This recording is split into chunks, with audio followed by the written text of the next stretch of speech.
Channel study pointer. आज हम सभी मैथ के फर्स्ट चैप्टर का जो फर्स्ट चैप्टर है 10th क्लास का उसके बारे में बहुत कुछ जानने वाले हैं। तो हमारे वीडियो को लास्ट तक जरूर देखिएगा और बने रहिएगा लास्ट तक इस वीडियो में। बिना देर किए हम अपने चैप्टर को अध्याय को हम स्टार्ट करते हैं। जी हाँ दोस्तों, हमारा पहला चैप्टर है वास्तविक संख्या। वास्तविक संख्या, तो इस वास्तविक संख्या के पहले हम जानेंगे कि वास्तविक संख्या आखिरकार होती क्या है। इसको हम वास्तविक संख्या को हम रियल नंबर्स भी बोलते हैं। जी हाँ दोस्तों, रियल नंबर क्या होता है ये हम जानेंगे। रियल नंबर ऐसी सभी संख्या जिनका वास्तव में कोई अस्तित्व होता है, यानी जो वास्तव में होती हैं जो संख्या है उनको ही रियल नंबर्स कहते हैं। जैसे 1 हो गया, 2 हो गया, 3 हो गया, 4 हो गया, ऐसी बहुत सारी डॉट डॉट डॉट। तो ये सारी क्या है, वास्तविक संख्या, इनका कोई वास्तव में अस्तित्व है। इसके बहुत सारे टाइप्स होते हैं। जी हाँ दोस्तों, इसके बहुत सारे टाइप्स होते हैं। उन्हीं टाइप्स के बारे में हम बहुत सारे डिटेल्स जानेंगे और यूक्लिड प्रमेय का भी आज हम अपने इस वीडियो में जानने वाले हैं, तो लास्ट तक जरूर बने रहिएगा। तो जैसे इसका पहला टाइप्स आता है नेचुरल नंबर की अगर डिफिनेशन की बात करें, प्राकृतिक संख्या इनको बोलते हैं हिंदी में। नेचुरल नंबर वो संख्या होती है जिनको हम गिन सकते हैं। जैसे हम लोग गिन सकते हैं 1 2 3 4 5, ऐसे हम लोग काउंट कर सकते हैं जो दोस्तों। और ध्यान रहे इसमें जीरो नहीं आता। हाँ, ये पॉइंट नोट करिएगा, 1 से लेके डॉट डॉट डॉट अनंत तक होती है, लेकिन जीरो नहीं होता।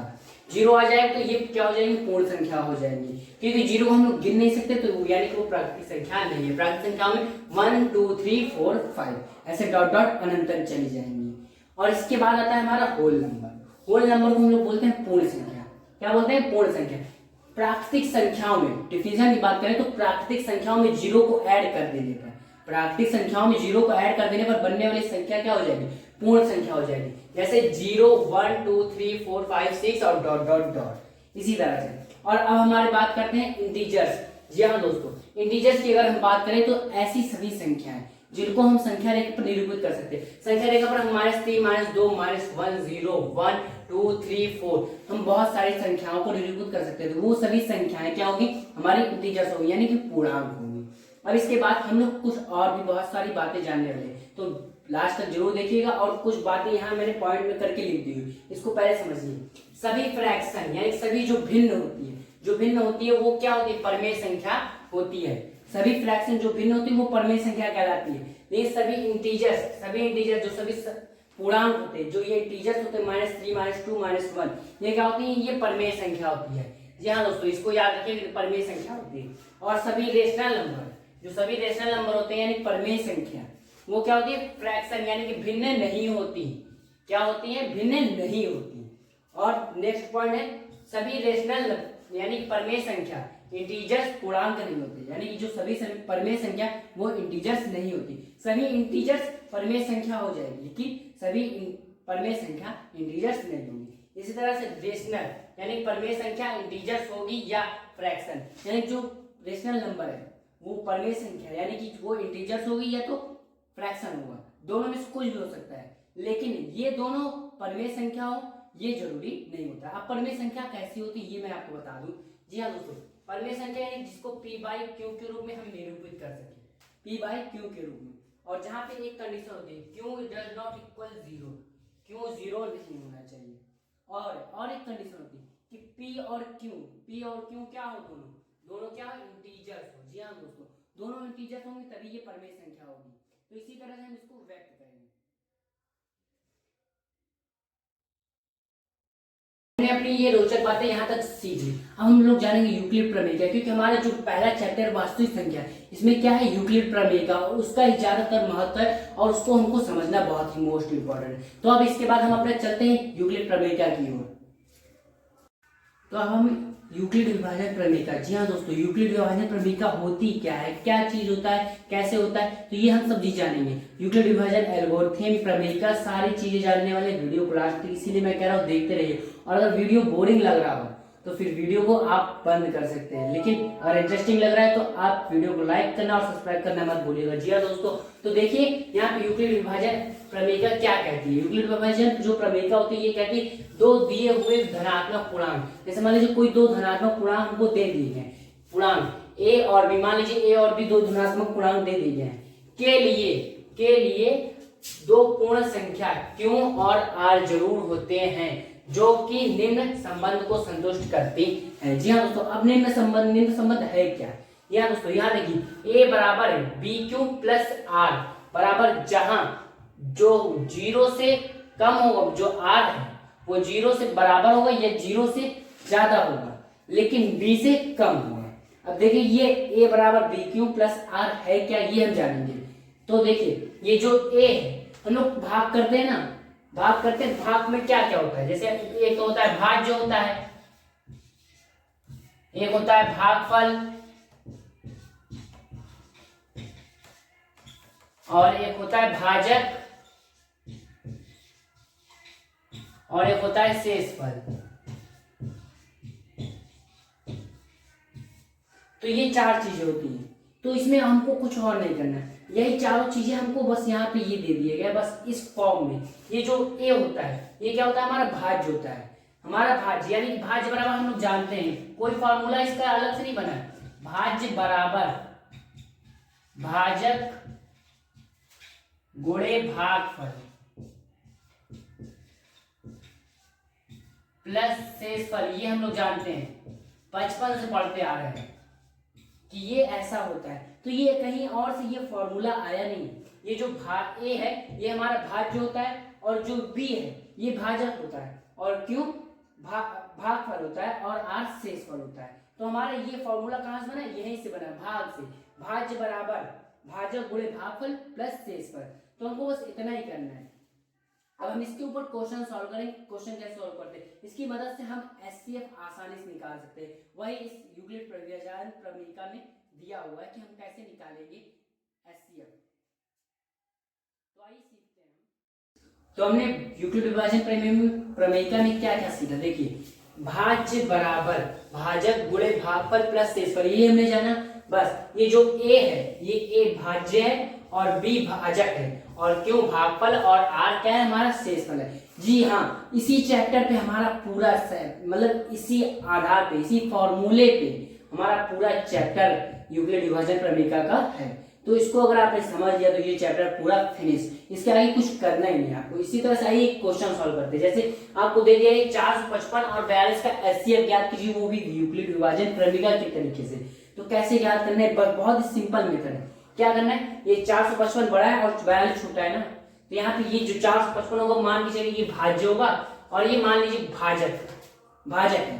तो हमको भागफल और शेषफल पता करना है, को और कुछ नहीं करना है, भागफल और शेषफल पता करना है। तो देखिए कैसे करना है, बहुत ही सिंपल तरीके। जैसे मान लीजिए हमने लिखा 455 इज इक्वल, इसको हम क्या लिख सकते हैं, 455 को क्या लिख सकते हैं, 42 गुणे 10 प्लस 35 लिख सकते हैं। 42 गुणे 10 420, और 420 और 35 455, यानी कि ये दोनों बराबर होंगे। इसी तरीके से अब देखिए यूक्लिड विभाजन प्रमेयिका ही कहती है कि जो भाज्य है ये बराबर हो भाजक गुणे भागफल प्लस शेषफल। ए बराबर बी क्यू प्लस आर, तो ये बी और ये क्यू और ये आर, देखिए ये ए हो गया, ये बी हो गया, और ये क्यू हो गया, और ये आर हो गया। इस रूप में मैंने लिख दिया। अब इसको और अच्छे से सॉल्व करेंगे। एचसीएफ निकालना है तो एचसीएफ हम निकालेंगे। तो आर तक हमने देख लिया। तो 42 गुणे 10 और 35, अब हम इसको सॉल्व करेंगे। कैसे, ये जो 42 है हमारा क्या है, 42, ये जो भाजक है, भाजक को हम 42 बराबर, अब ये 35 है और 35 को हम 42 बराबर क्या लिख सकते हैं, हमको इसको भाग करना है, वो भी शेषफल से, यानी 35 गुणे 1 कितना बचेगा, 60 प्लस 7। इसको भी देखिए हमने क्या लिख लिया, इस रूप में लिख लिया, a b q plus r, यानी कि ये ए हो गया, ये बी हो गया, ये क्यू हो गया, और ये क्या हो गया, आर हो गया हमारा। हमने इस रूप में इसको फिर से लिख लिया। अब हम इसको सॉल्व करेंगे, यानी 42 बराबर, अगर 35 का 35 7 42 ही हो जाएगा। तो ये 35 गुणे 1, अब हम इसको 35 को हम इसको तोड़ेंगे जब तक हमारा रिमाइंडर यानी कि जो शेषफल है वो 0 ना हो जाए, तब तक हम इसको सॉल्व करेंगे। देखिए 35 इज इक्वल टू, यहाँ पे 7 है, 7 शेषफल, तो इसको हम 7 से गुणा करेंगे, 7 गुणे 7 बचे 35, 5 बार में, तो 5 बार में बराबर 0, यानी प्लस में 0, अगर हम प्लस में 0 कर दें, 7 बचे 35 प्लस 0 यानी 35 हो जाएगा। तो हमारा यहाँ देखिए 7 से कटा है, भागफल हमारा क्या है यहाँ पे 7 है, तो इन दोनों का एचसीएफ क्या होगा, एचसीएफ यहाँ यानी कि जो लास्ट वाला भागफल होता है यानी भाजक जो होता है वो ही हमारा क्या होता है, एचसीएफ होता है। हमारा एचसीएफ क्या हो जाएगा, एचसीएफ बराबर 7 हमारा आंसर हो जाएगा। इन दोनों का एचसीएफ क्या होगा, 7 हो जाएगा। तो हमने यहाँ तक समझ लिया। आइए एक और क्वेश्चन लेकर हम इसको समझते हैं, क्योंकि इसको समझना बहुत ही जरूरी है और इसको अच्छे से समझ लिया तो इस चैप्टर को पूरा अच्छे से समझ लिया, तो इस चैप्टर को समझने के लिए इसको समझना जरूरी है। तो आइए नेक्स्ट क्वेश्चन हम अपना सॉल्व करते हैं। तो हमारा नेक्स्ट क्वेश्चन है 135 और 225 का एचसीएफ। जी हाँ दोस्तों, 135 और 225 का एचसीएफ हम कैसे ज्ञात करेंगे, यूक्लिड विभाजन प्रमेय की मेथड से। तो यूक्लिड विभाजन प्रमेय की मदद क्या कहती है, 225 जो है वो 135 से बड़ा है, ये हमने देख लिया। 135 मतलब छोटा है 225 से और 225 135 से बड़ा है। तो हम क्या करेंगे, इसको भाज्य मानेंगे और इसको भाजक मानेंगे, इसको भाज्य मानेंगे ए और इसको बी मानेंगे। तो देखिए क्या होता है, ये 225 बराबर हम लोग लिख सकते हैं 135 गुणे 1 प्लस 90 प्लस 90 हम ऐसा कर सकते हैं। तो यहाँ पे देखिए 135 गुणे 1 प्लस 90 ए बराबर बी क्यूब प्लस आर का ये फॉर्मूला बन गया। अब हम 135 को यहाँ पे हमको रिमाइंडर 0 लाना है, शेषफल 0 लाना है, तो 135 को हम करेंगे 135। अब 135 बराबर 90 गुणे 1, 90 गुणे 1 यानी 90 गुणे 1 प्लस 45 कर दिया हमने। तो 90 का नाम 90 और 45 135 हो जाएगा। अभी भी हमारा शेषफल 0 नहीं आया है। अब शेषफल यहाँ पे अब हमारा भाजक क्या है 90। अब 90 को हम करेंगे, 90 को किससे भाग करेंगे, 90 बराबर 45 गुणे 2, 45 गुना 90, 45 गुणे 2 प्लस 0, 45 गुना 90, 90 बराबर 0 यानी कि हमारा ये क्या हो जाएगा 90 हो जाएगा। तो हमारा क्या एचसीएफ क्या हो जाएगा, एचसीएफ बराबर हो जाएगा हमारा 45, एचसीएफ बराबर 45 हमारा आंसर हो जाएगा। इसी तरह से हमको इसको सॉल्व करना है। यूक्लिड विभाजन प्रमेय की बस यही तक थी, लेकिन अभी हमको इसमें और भी बहुत सारी चीजें याद करनी है। एक इसका मोस्ट इंपॉर्टेंट क्वेश्चन है जो कि हर बार बोर्ड एग्जाम में आता है, तो उसको आप मिस मत करिए और लास्ट तक उसको जरूर देखिएगा। नेक्स्ट क्वेश्चन हमारा वही है, लास्ट तक जरूर देखिए। नेक्स्ट क्वेश्चन हमारा क्या है, यूक्लिड विभाजन प्रमेय का। यूक्लिड विभाजन प्रमेय का प्रयोग करके हमको दर्शाना है कि किसी धनात्मक पूर्णांक का वर्ग उसके पूर्णांक के लिए, किसी पूर्णांक के लिए 3m प्लस या 3m प्लस 1 के रूप का होता है, हमको ये दर्शाना है। तो किसको कैसे दर्शाना है हमको, ये आज हम इस वीडियो में सीखेंगे। तो इस वीडियो का जो ये मेन पॉइंट ये है, जो यूक्लिड विभाजन प्रमेय का है, मेन मकसद यही है कि हम इसको कैसे दर्शाते हैं। ये अगर आपने सीख लिया बोर्ड एग्जाम में आपका 4 से 5 नंबर पक्का है। तो बोर्ड एग्जाम का ये मोस्ट इंपॉर्टेंट क्वेश्चन है। जी हाँ दोस्तों, इसको जरूर नोट कर लीजिएगा। तो कैसे सॉल्व करेंगे, आइए हम इसको सॉल्व करते हैं। क्या बोला, कोई धनात्मक पूर्णांक, हम लोग क्या पहले मानेंगे, माना, क्या माना, माना x कोई धनात्मक पूर्णांक है, x कोई धनात्मक क्या है, पूर्णांक है, पूर्णांक है, हमने ये मान लिया। तो अगर हमने ये मान लिया तो क्या होगा, तो इसे हम 3q क्या कर सकते हैं, 3q या 3q प्लस 1 के रूप में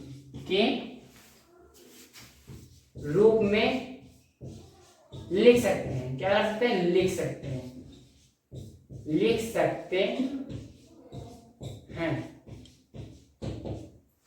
हैं, बिल्कुल लिख सकते हैं। अब देखिए हमको यहाँ करना क्या है, हमको लिखना है 3m या 3m प्लस 1 लाना है। तो अब हम क्या करेंगे, पहले हम क्या करना है, सिद्ध करना है। क्या सिद्ध करना है, सिद्ध करना है, ये भी हमको याद होना चाहिए क्या सिद्ध करना है। तो सिद्ध करना है हमको x स्क्वायर यानी कि x का स्क्वायर करेंगे तो ये क्या होगा, 3m या 3m प्लस 1 के रूप का वो, ये हमको सिद्ध करना है। कैसे सिद्ध करेंगे, हम अगर x का स्क्वायर करेंगे तो हमको उस 3q को या 3q प्लस 1 को हमको इस रूप में लाना है। तो कैसे लाएंगे, जी हाँ दोस्तों, यही हम सीखने वाले हैं। तो दोनों पक्षों का हम अगर वर्ग कर दें, क्या करते हैं, वर्ग, दोनों पक्षों का वर्ग करने पर का वर्ग करने पर, दोनों पक्षों का अगर हम वर्ग कर दें तो क्या होगा, एक्स स्क्वायर बराबर 3q का स्क्वायर, 3q का स्क्वायर, 3q का स्क्वायर करेंगे हम क्या होगा, 9q का स्क्वायर, 9q का स्क्वायर होगा, बिल्कुल होगा। अगर 9q स्क्वायर को हम क्या लिख सकते हैं, 9q स्क्वायर को हम लिख सकते हैं 3 और ब्रैकेट में 3q स्क्वायर, ये लिख सकते हैं, बिल्कुल लिख सकते हैं। अब हमको कुछ नहीं करना है, ये जो 3q स्क्वायर है ना, 3q स्क्वायर बराबर अगर हम m मान लें, क्या कर लें, m बराबर 3q स्क्वायर मान लें, तो ये क्या हो जाएगा, एक्स स्क्वायर बराबर 3m का रूप का हो जाएगा कि नहीं, बिल्कुल हो जाएगा। तो हमारा ये क्या हो जाएगा, ये समीकरण नंबर फर्स्ट हो जाएगा, क्या हो जाएगा, समीकरण नंबर फर्स्ट। अब देखिए हमको 3m+1 का रूप के लाना है, 3m+1 के रूप का अगर हम क्या कर लें, अगर हम एक्स स्क्वायर करें बराबर 3q+1 कर दें, क्या कर दें, 3q+1 का अगर हम होल स्क्वायर कर दें, क्या कर दें, 3q+1 का होल स्क्वायर, तो यहाँ पे एक्स स्क्वायर बराबर क्या हो जाएगा, एक्स स्क्वायर बराबर 3q का स्क्वायर यानी 9q स्क्वायर प्लस क्या होता है 2ab यानी कि 2 इंटू तो होती है 6q 6q प्लस 1, ये हमारा इस फॉर्मेट का हो जाएगा, बिल्कुल हो जाएगा। अब यहाँ से देखिए क्या करना है, एक्स स्क्वायर बराबर 3q 9q स्क्वायर और प्लस 6q, इन दोनों में क्या कॉमन आपको दिख रहा है, इन दोनों में 3q कॉमन दिख रहा है, तो 3q को बाहर निकाल लीजिए, 3q कॉमन बाहर निकाल लीजिए, क्या हो जाएगा इसमें अंदर 3q यानी कि 3q प्लस 2 और प्लस 1, ये हमारा इतना हो गया। अब 3q प्लस 2 और प्लस 1, अगर हम इसको क्या मान ले, एक पूर्णांक मान ले, 3q प्लस 2 को हम एक पूर्णांक मान ले, इंटीजर, तो ये 3q और 3q प्लस 1 यानी कि एक्स स्क्वायर बराबर 3q, अगर हम इसको q को अंदर इसमें इन सब में मल्टीप्लाई कर दें, क्या करते हैं, मल्टीप्लाई कर दें, कॉमन ना लेके अकेले हम 3 कॉमन ले लें, तो इसको और मल्टीप्लाई कर दें, तो ये 3q square plus 2q plus 1 का हो जाएगा। अब अगर हम 3q स्क्वायर प्लस 2q को क्या करें, 3q स्क्वायर प्लस 2q बराबर m अगर हम मान लें तो क्या होगा, तो x बराबर 3m प्लस 1, ये हमारा प्रूफ हो जाएगा। जी हाँ दोस्तों, x बराबर 3m प्लस 1 हो गया, हमको ये प्रूव करना था। इस तरह की वीडियोस मैं आपको और भी देता रहूंगा, और वीडियो की लिंक, बहुत सारी वीडियोस की लिंक मैं अपनी डिस्क्रिप्शन में दे दूंगा, आप उससे और सारे